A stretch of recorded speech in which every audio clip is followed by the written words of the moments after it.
Hi, I'm Cam, and today we'll be talking about a big social issue that is called drugs.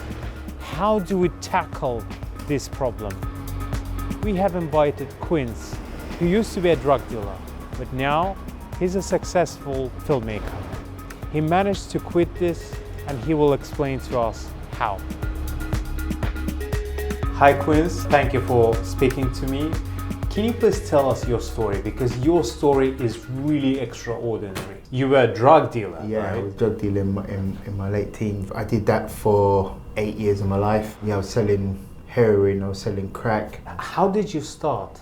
I started with having a phone and buying just a little bit of crack cocaine, cutting it up into little bits and trying to get customers. You call them customers, Yeah, right? yeah. Well, not back then. I would have called them cats. Yeah. Right? Cats? So, yeah. I would have called them cats.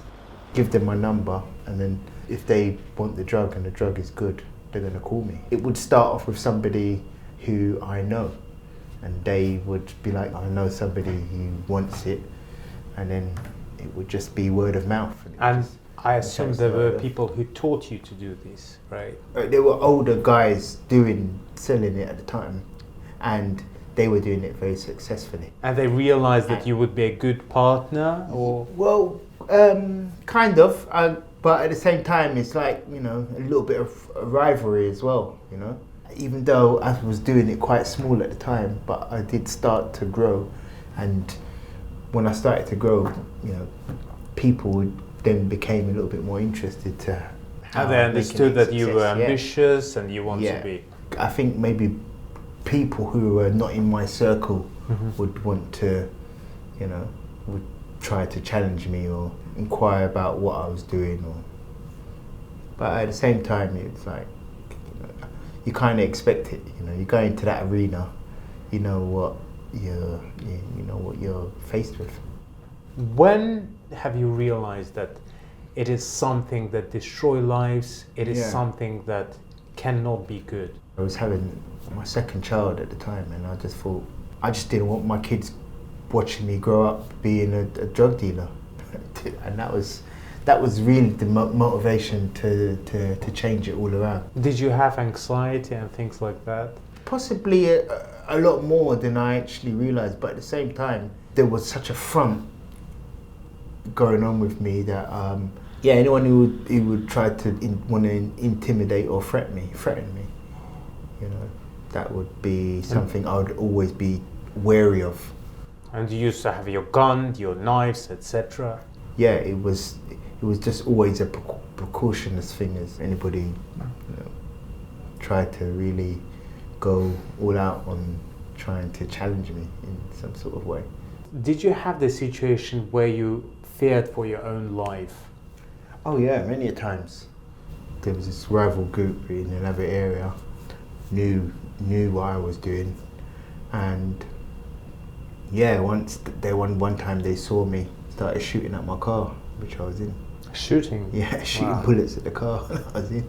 We had to dodge, we had to get out of there quick. So then, Was it another gang in that area? Yeah, it was another gang. I've heard that there are more than 250 gangs in London. Yeah, well, now it's a different story because, you know, I'm a lot older now, but at the same time, gangs wasn't so prevalent back then. But now it seems to be a gang around every corner. But now you're such a, you know, decent man. You're Yeah, a very now- successful filmmaker, a good dad, Yeah. a good husband. Yeah. So do you think that transition is possible, right? If you've done it, Yeah. other people can do it. Definitely, I think for me, when I decided that I wanted to change, and that was when I was in a prison cell, it actually gave me that opportunity to figure out why I was making the decisions I was making, and a lot of it was down to how I felt about myself. You know, I just didn't feel like I was good enough, and then I started to look at my background and how that played a part in it as well. Yeah, and also just listening, changing the narrative that I was having with myself as well. You know, How much time did you spend in prison? All in all, about a year, just a year. I got caught with with about 3 ounces of cocaine. How was it? Can you tell us the day when you were caught? Yeah, at the time I was dropping my then partner to work, and and on the way home I got pulled over, and I happened to have some cocaine on me because I was making a delivery. Taken to the police station and then furtherly charged, and then appeared in front of a judge and was sentenced to 2.5 years in prison. And what was the role of your family during that? Were they telling you to stop? Yes, of course. Quit? Yeah. My parents didn't support me whatsoever.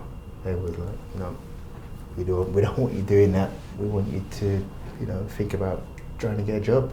I think that if I be honest as well, that even helped me to change, because I always had that presence looming, knowing that my family were not accepting of this, so I never ever felt comfortable, as it being a career, so to speak.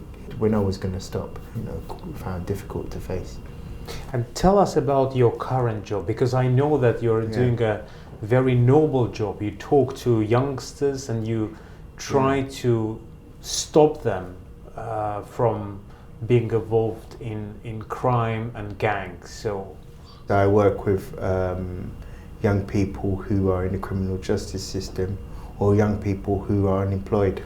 And what I do for young people in the criminal justice system is to prevent them from reoffending by placing them inside my workshop, where they're able to produce films, create media content, and it's the same for the unemployed individuals. I train them, boost their self-esteem, give them some confidence, give them some experience and some knowledge in my workshop, and then from there try to mentor them in trying to get employment in the creative industry. do you think the problem of drugs will stop one day? Not just here, but everywhere. Is it doable? Is it feasible? I think the problem of drugs is probably going to be an ongoing issue. But I think how we manage it and how we deal with it, I think that will change.